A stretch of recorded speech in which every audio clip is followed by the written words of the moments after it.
developmental needs that are there, and the interventions that we were looking at, this is over a decade ago now, were really unimpressive. It's one, hard to get schools to just do one intervention on top of another intervention. It's also, I think, difficult for the participants, in this case, the youth or adolescents, to participate in thing after thing after thing. And when you are integrating your clinical methodology around an intervention, it has to feel, you have to get the patient bought into the thing that you're doing. Hello, and welcome to the Self-Disclosed Podcast.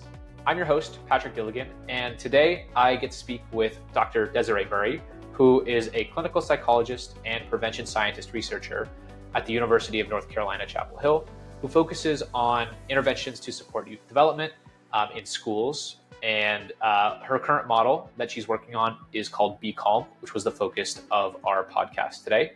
I'm really excited for you to hear the podcast, which we talked about her background in clinical psychology, how she got focused on the space of youth development, and then we really dive deep into what she's learned about how to support driving interventions for youth and adolescents in the school setting, specifically through her Be Calm model. So it's a really great episode. I hope you enjoy. As always, this podcast is sponsored by Somethings. If you want to check out what we're up to, you can head to somethings.com or find me on LinkedIn. Without further ado, here is the podcast.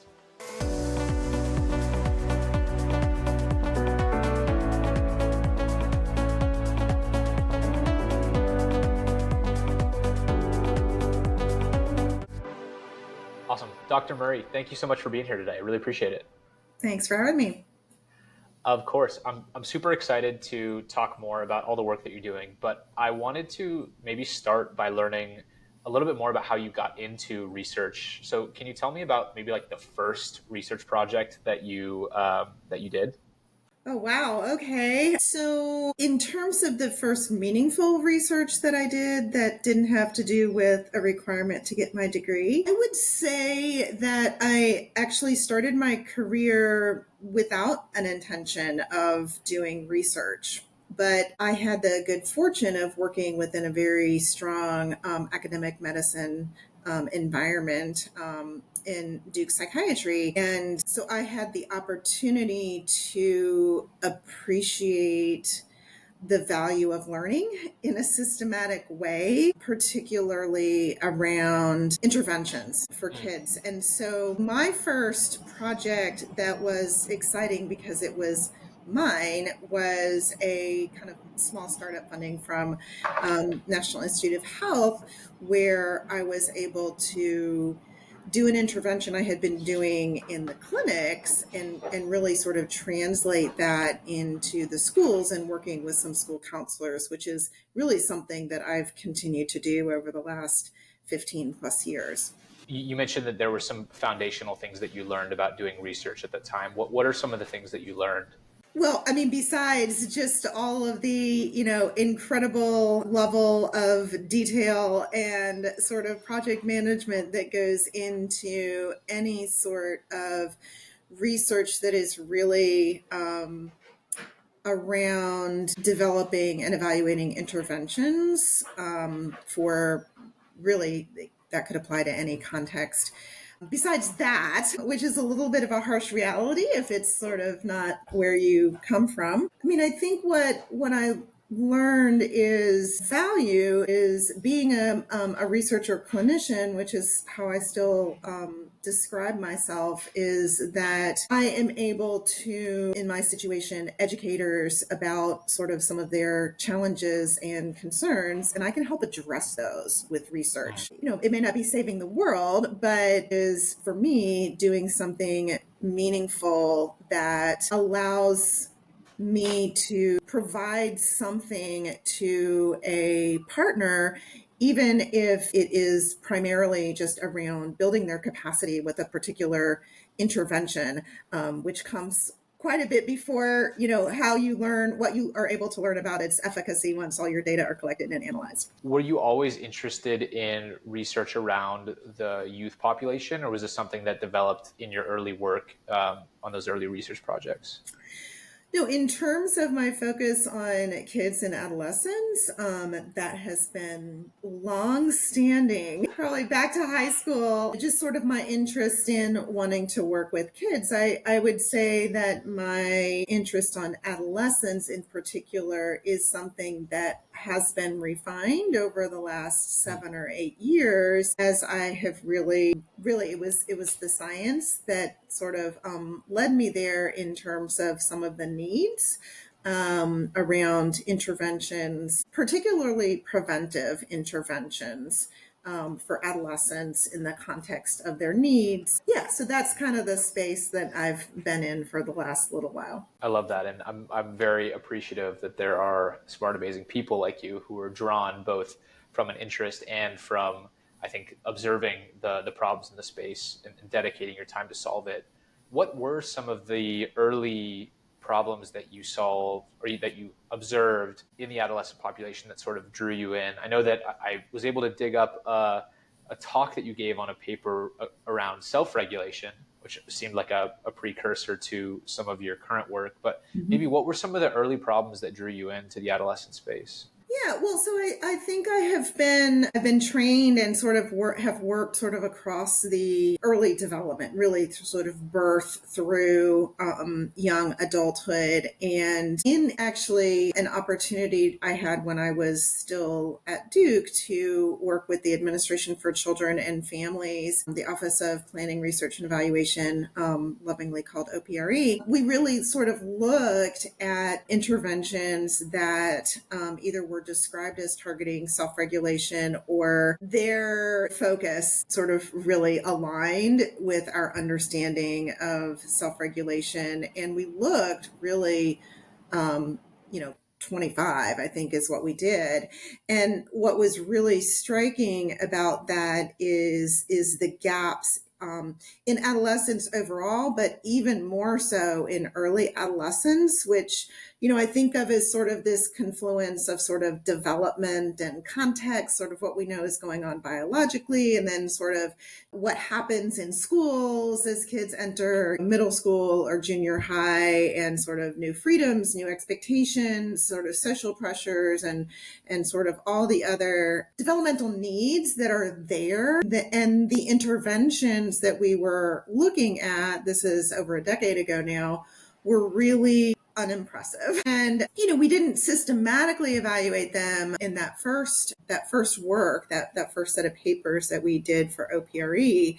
I did a evaluation, meta-analysis a little bit later, but in that first work, our hypothesis was that so many of the programs, prevention-oriented programs for adolescents, were focused on goal setting and problem solving. So sort of in line with what we might think of in the clinical world as sort of cognitive behavioral approaches. But yet, if you think about what we know about developmentally where adolescents, in particular early adolescents, are, they may know exactly what the consequences of their action are or what it is they're supposed to be setting a goal around.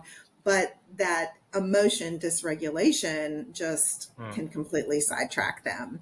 And so that was sort of our, hypothesis, and that why maybe the effect sizes in that age range were really quite a bit smaller. And so that really led to my pursuit of mindfulness-based approaches, because that was really, again, this is about a decade ago, but really looked like it had the most promising data for sustained impact in the domain of emotion regulation in particular. Were there any moments either of things that you found in the research or experiences of you talking to teens that made you have this light bulb moment of like, wait, it actually might be the emotion dysregulation that is preventing some of these interventions from being effective? Well, I mean, I think the light bulbs was raising three of them. Yeah. Certainly, if you ask educators and parents, if you say, well, how are you trying to get them to change? Well, I told them, we talked about it, and they understood, and that did absolutely nothing to change their behavior. So I mean, it's sort of one of those things that I think is a good reminder for why in any type of research it is so important just to sort of listen to your your partners, listen to your stakeholders, because you can learn from them, right? You can get a sense of, well, why aren't these approaches that, maybe work great for older adolescents and young adults who, have executive functioning skills that are a little bit more well developed, are just not really working so well. So good reminder. I think there is an experience that caring adults have with early adolescents that inform that. Totally agree. My background comes from the design thinking world, and so much of that is informed by going and walking in the shoes of the person you're designing for, or trying to emulate their experiences. There is no better way to learn about young people than to raise 3 young adults and to see all of the different developmental stages, all the different challenges. So I am not surprised that led to insights.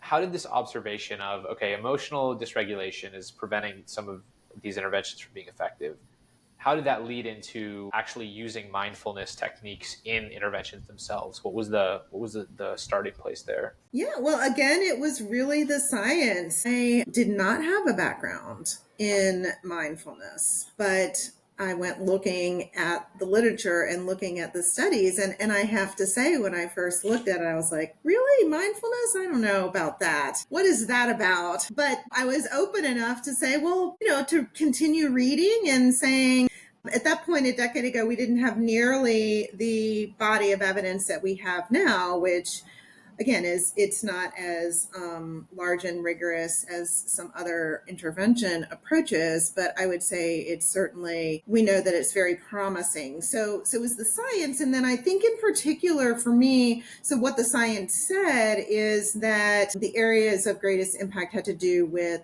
stress and anxiety and emotion regulation. I mean, emotion regulation was one specific outcome that had been studied because of sort of the understanding of sort of the mechanisms of how mindfulness works. But I think the other thing that was really persuasive to me is that, again, at that time, we had less in the way of adolescent studies, but more adult studies that were really beginning to show that there may be some evidence of physiological changes that can occur with mindfulness approaches. So that to me was just really intriguing, because as you I don't know how far back you went in terms of my career history, but my career started with a focus around ADHD, and one of our primary treatment modalities with ADHD is medication, and medication only works so long as it is active in your system, and stimulants are very generally short-term acting, even the longer-term formulations. And so I guess maybe partly because of that being my background of, really wanting to find some interventions that would make a long-term change, because that's the other thing that I think is really such a great opportunity about working with adolescents, is that it's an opportunity to kind of shift their long-term developmental trajectory and really promote some lifelong habits for well-being, and to be make positive contributions to society. When you say that there were physiological changes, is this like within the neuroanatomy itself around how brains are developed? Yeah, some of the fMRI work early on that was done with, they started off with like Buddhists who had these, just tremendous practice histories, but that's sort of where it started. And, it has, evolved so that, some changes can be detected even with like an 8-week mindfulness-based stress reduction course in adults, and other sort of, intriguing physiological effects on blood pressure and other things like that. Again, those tend to be really small scale studies and all of that. But, as the evidence accumulates, you begin to feel like, there's something here. What was the actual, and maybe you can correct me if you didn't do this, but was there an intervention that you found that leveraged mindfulness techniques that you tried on kids that actually showed this effect? So what I will say we did, so we ended up developing our own program called Become. That was actually not our intention. Our initial intention was because there are mindfulness programs that are out there. There's a number, actually. They vary in terms of, to what extent they have been rigorously evaluated. But there was a mindfulness program that we looked at, and our intention was to blend that with a more traditional cognitive behavioral program, with the idea that maybe both pieces are needed, right? Because one critique of mindfulness is that mindfulness just sort of focuses internally on how you think about yourself and sort of how you manage your own emotions. I mean, I would argue, and I think most folks who are really, involved in mindfulness on an experiential level would say that mindfulness is also something that translates into how you interact with other people, how you live your life. But sort of a critique of mindfulness is that it's just kind of for the individual. And absolutely, early adolescents, they need some skills. Like, they need skills in interacting with others Yeah. and solving problems and all of those kinds of things. And so we had this cognitive behavioral program that was well established, and a mindfulness program, and then we tried to put them together, and it did not work. Interesting. So hence we developed our own program, which sort of our conceptualization is mindfulness-based social emotional learning. And so we integrate some of these sort of long-standing sort of cognitive and behavioral principles, but it's all grounded in mindfulness. Before we jump into the pillars of the Be Calm model and sort of explain how that works, it's interesting to hear you talk about how the first thing you tried was sort of a CBT plus mindfulness approach, and it didn't work.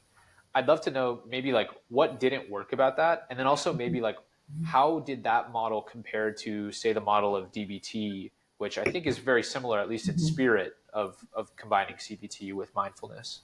Yeah, so I would say that there are more clinical programs that I think have done that integration, like DBT, as you said, but the space that I have really been working in for the last 15 plus years has been more prevention focused.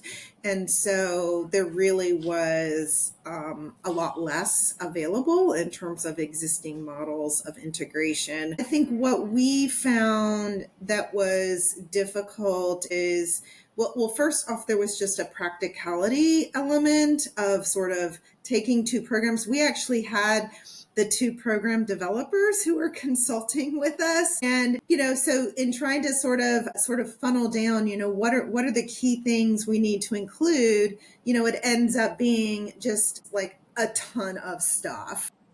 Yeah.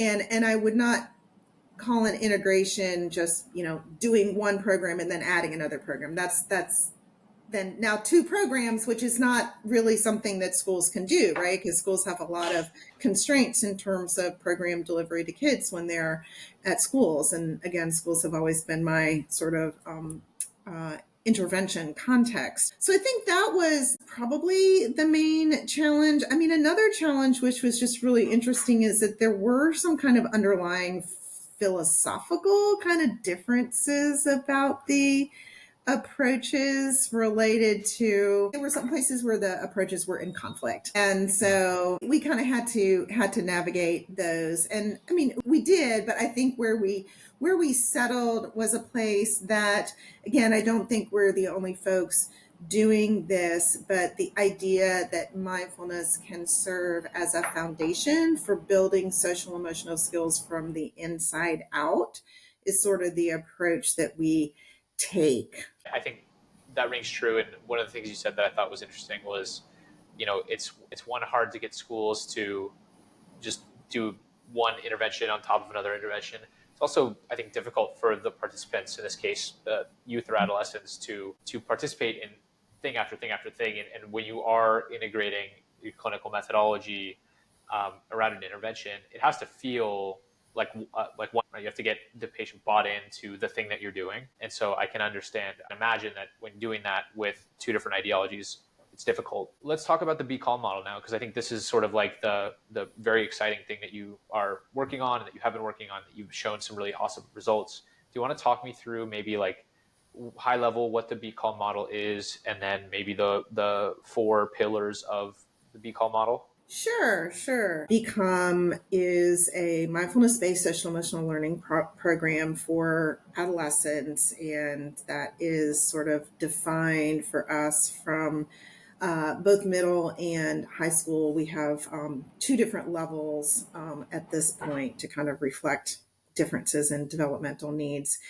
And CALM is actually an acronym. It can become confusing because there are some, like an app called Calm, and there's other things called Calm, but Calm is actually not be calm. Calm actually stands for cool, attentive, logical, and mature. That is our framework that we really use for all the skills that we teach to students as well as to educators. We try and use that as a framework for all the programming that we do to try and support educators in supporting students as well. So the main sort of components are, well, first off, we start with the educators, and that's just that's always been part of our approach from the get-go, which I think differs a little bit from other programs, particularly school-based programs. Again, sort of when we did our program scan, what you see happen at the secondary level is that there's just a curriculum, and it's like, go teach the skills, and you can be, the teacher can be criticizing the kid and sending him to the office and say, and here's your skill. So now calm down. You're supposed to know how to take a deep breath. That's not what we wanted. I mean, and it was very clear to us that that was an opportunity to strengthen efficacy of programs by changing the culture and climate of the classroom, which is where we started with our program. We're actually now doing some early work to then expand that to the entire school. I mean, we know that skills instruction work best in supportive contexts, but I think the other piece that we add is that we really ask and expect educators to learn about and ideally practice some of the mindfulness skills that really are the same skills that we try and teach to students. Obviously, they look and sound a little bit different, but we all need to think about stress management and what are those situations that sort of push our buttons where, we would really,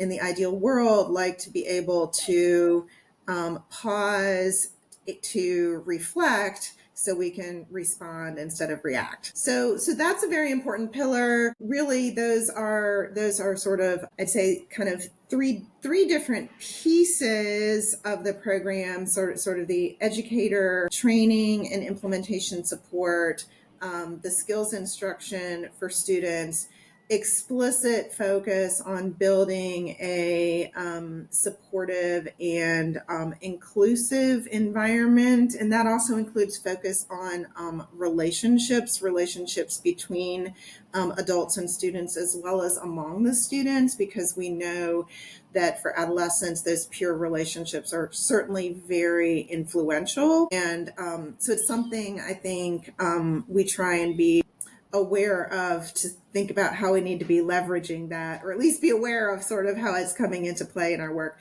So those are, I'd say, the three pieces. And then what we also sort of try to provide is sort of that implementation support that we know is so critical to build capacity within schools, within individuals. Again, an important principle of our entire program is that we want the schools to do this. We want the schools to own it. This is not a push-in program that, again, there's a lot of adolescent programs, some of which have some pretty good results, but it's people who don't have anything to do with schools, may not even know schools, who are pushing in to talk to kids once a week. And again, that's not what we believed was important or needed and the way to go about making change. So our staff has never delivered the BCom program, except when a teacher went out on maternity leave and I ended up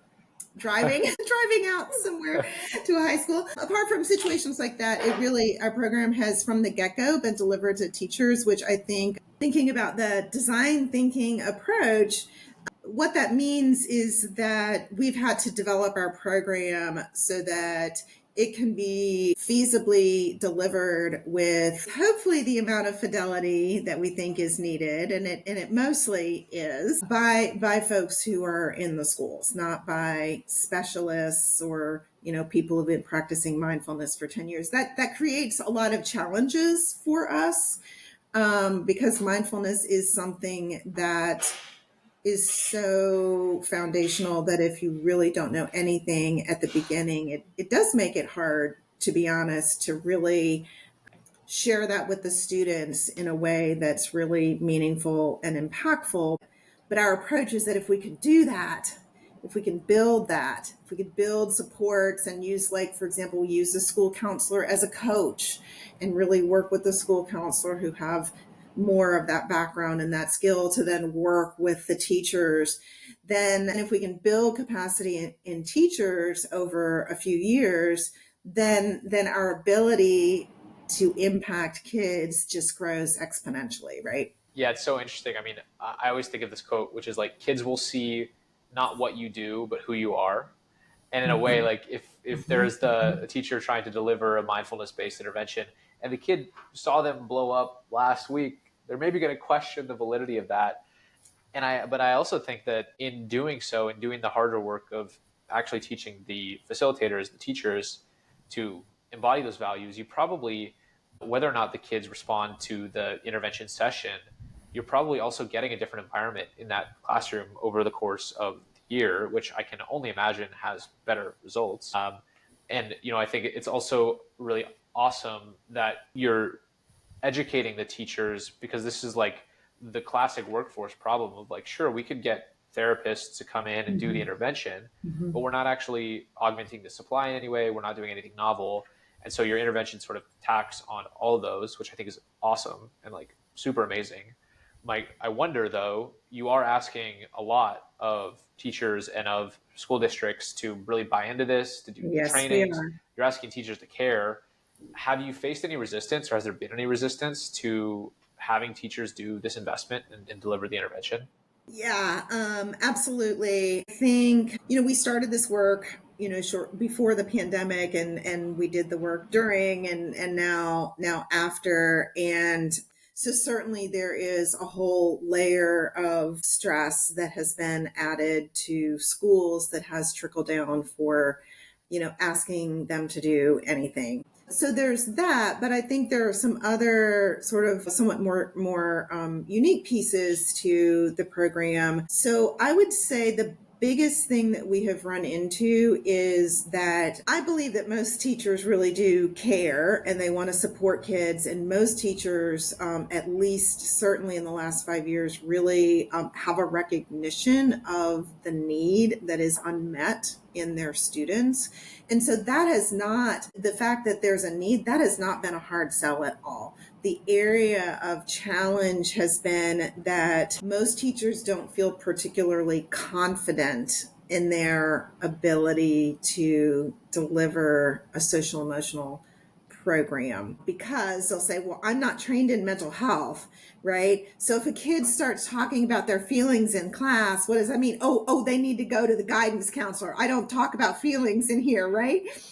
Which is, we would argue that there should be space to talk about feelings in all classrooms, because learning is a social emotional process. Learning occurs in the context of interactions, and the extent to which kids are engaged and feel valued will influence their motivation, which influences their learn. I mean, it's integral from my perspective, but not all teachers sort of appreciate that in the same way. And then I do think there is this confidence issue, and I get that. And I think that's sort of part of where we've leaned in around that is we've really worked to develop a model of coaching within the schools, where the school counselor, who's somebody that most teachers most counselors and teachers typically, I mean, they work together closely, and my experience is that that relationship is typically pretty good. And the counselor's role will often include sort of, talking with the teachers, consulting with the teachers above and beyond working with students. It's supposed to anyway. And so it's sort of some existing infrastructure or resourcing, if you will, because school counselors, even if they don't have a strong background in mindfulness, it's not generally new. And their social emotional toolkit is pretty good usually. And so they see the need every day because that's their job, to deal with the kids who don't have skills.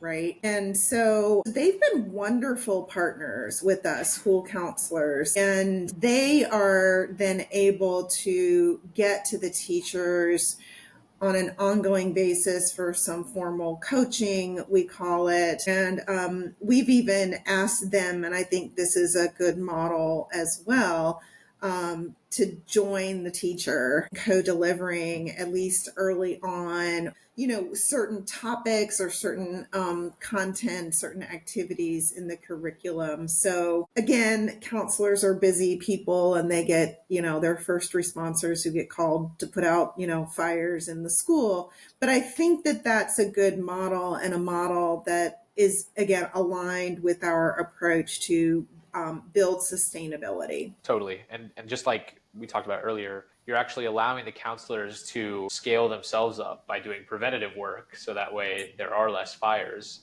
And it's so interesting because I also wonder if there's some aspect of fear from the teachers of like, what if I say the wrong thing? What if I'm the one who says the thing that has the kid, go and do something drastic?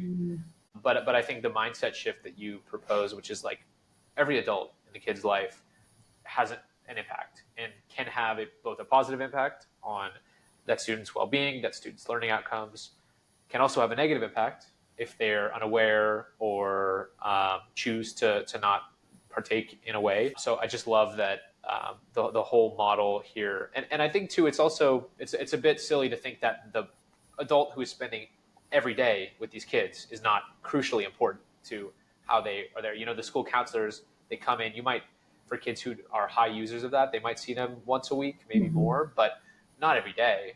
And so the adults who are there every day, the ones delivering the intervention, I think it just makes so much sense. That's really our whole sort of co-regulation approach, right? Co-regulation is sort of how we describe the role that we see caring adults have with adolescents, younger kids too. But I think, our focus is really thinking about what you just said, all the ways that how we interact with adolescents, how we listen to them, just the subtle things, because they pick up on all of the subtleties, right? So if you talk the talk and you don't walk the walk, they're going to call you out on it. So really use your relationship and interactions with students in an intentional way that builds their skills in self-regulation, social emotional development. You could really even just say development more broadly. What have you learned about how to get kids engaged with the Be Calm model? And what are some things that you've built in to ensure that kids are excited and they want to partake in the intervention? Yeah. So that was indeed one of our questions, because part of what we know about mindfulness-based programming, and honestly, this is probably true of any program for adolescents, is that there is, a not insignificant subset who say, well, this was not worth my time. Like I would have rather have study hall than this, or why are you talking to me about this? I don't want to talk about this. It is a minority, but, probably, 30% in studies, if you look at them.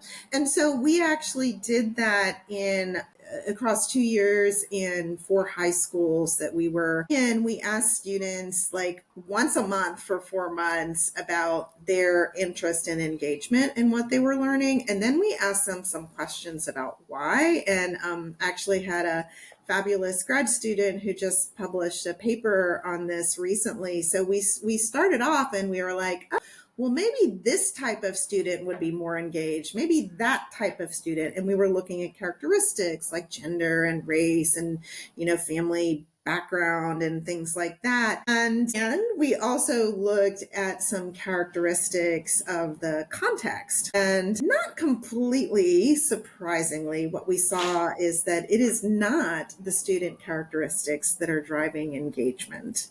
It is the characteristics like the student's sense of belonging in the classroom, the quality of their relationship with the teacher, and to some extent, some other dynamics that are occurring with other students in the classroom. Those are the things that predict engagement, not the individual student characteristics. Interesting. So that's kind of like a catch-22 almost, where the classrooms that are more supportive, that are more positive together, are more effective. Did that information help you alter maybe the delivery of the model to try to facilitate some of those things at the onset of the intervention? Well, it has certainly, for this, we just finished a round of training last month. It certainly influenced our training approach. So, and we actually have started sharing this information, with our school partners and with our teachers to say, this is what drives engagement. We used to, for example, in our coaching, we used to have a student engagement plan to say, do you have any of your students who are not really engaged, and let's make a plan for them. And we've scrapped that.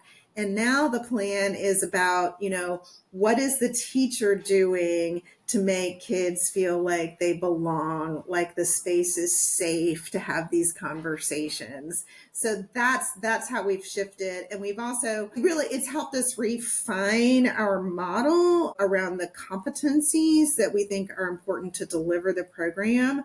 So that we're very clear, what we think, and to some extent where we have data that says these are the competencies that are needed to kind of create impact for students. And so we've really sort of upped our training. We actually hired some students and some actors to create videos for us to target. No, seriously, it was fun and kind of one of the most challenging things I've done recently in my work is to make videos, but we did, and they turned out great, and they're incredibly valuable tools, which says, this is what emotional safety looks like. Here's what you do and say. Did you notice the person in the video doing this?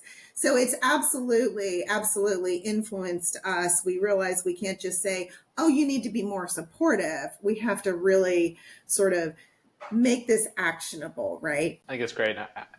It's as soon as you say it, it's so obvious that like something like safety, something like comfort, like you can't, what does that even mean? Like how do you cultivate that? And giving examples, which I'm assuming in classrooms there are some very obvious examples around how do you answer when students get questions wrong? How do you bring students in who are not typically involved in the conversation? I imagine there are some very easy ways to facilitate that. And I love that you went to videos. They're way harder to make than I think anyone gives credit for. I have lots more appreciation for content creators after making podcasts and videos than I did before. So absolutely. I know that you have released some papers on the Be Calm model. Can you just briefly share with me some of the results that you've seen and sort of what has been collected in terms of the data around the intervention? Yeah. So, so we have done 2 pretty good size, what I would call pilot studies. So the first pilot study was our initial development of the program for middle school. And we actually had, 5 trained teachers, 4 untrained teachers. We did a comparison, but it was obviously really small. But some of the things that we saw in terms of student changes is we saw some changes in how teachers evaluated those students' pro-social skills as well as their academic competence. So that was a nice difference. And then the students, it's interesting, the students sort of saw fewer changes themselves. Some groups experienced more changes than others. But what we realized in that first study is that the teachers only did like 60% of the curriculum. Interesting. So this is sort of, how you live and learn. We were trying to do the curriculum in like 2 weeks. And because that was the time period that health and PE teachers had to do it. And that just was not the right way. And to have kids learn this sort of these sorts of skills, and they ended up not even doing that amount of time they told us they had. So they only got 60% of the curriculum. So we changed our model to more of a traditional once a week program. We worked with ninth graders, and we didn't have a comparison group. We just had 100 kids sort of doing some assessment evaluation before and after. The areas that we saw consistently improved across both of those studies were emotion regulation. That was the number one sort of improvement, which again sort of fit with what we were targeting. What we also saw in the high school study is an improvement in conflict resolution skills that adolescents described. We got some other really interesting stuff qualitatively. We had like some information related to like romantic relationships and sort of learning about like how to take care of yourself and how to stand up for yourself. And they really seem to value that quite a bit. So that we've kept that as sort of a supplemental model in our program. So those are some of the student results that we're seeing. Where we are now with our programming is we're actually doing some more development with a smaller group version for school counselors, because they've actually been asking us for that. So this really contributes to our whole school model to say we have programming in the classrooms. And to your point, if a kid needs some additional support with the counselor, they can go to the counselor, and now the counselor has resources, the same language, similar tools to go deeper with the student. So that's sort of the model that we're in the process of. We're going to start piloting next week in some of our partner schools. So that's one thing we're piloting, and then really sort of the whole school model that I've been alluding to, which includes us working with the school to establish processes and systems and infrastructure to support implementation. So social emotional learning team that will kind of support the BCOM program. Yeah, that's what we've got. We will, with that latter study, we will, in about 4 years from now, if you want to come back and check with me, we will, our goal is to have had 28 schools in a randomized control trial funded by the Department of Education. And that will really allow us to say, can we kind of claim this as an evidence-based program? So we're hopeful that we will sort of get data in line with what we have seen so far in our early work. That's great. And I'm wishing you the best of luck. That's an insane timeline. And I always have respect for academics when I hear about how long their work takes. It's interesting that this just stuck out to me because I hear it so often, that romantic relationships was an interesting finding of the study. Every person I've talked to says if you want to engage teens, talk about dating. We've seen the same thing with our kids. If you want to get kids really locked in on things, start with the dating. They're so interested and engaged when it comes to romantic relationships, which makes sense. I think it's a hot issue for a lot of kids. It is. And I also think that there is an opportunity for sort of prevention around dating violence, which is, far more prevalent than I ever realized until recently. So I think there's a real opportunity to teach kids sort of, what is safe, what is not safe, what is okay, what is not okay, and sort of what to do in some difficult situations. I think even beyond that, if you catch kids early enough, I think they're actually really excited about learning how to treat other people well.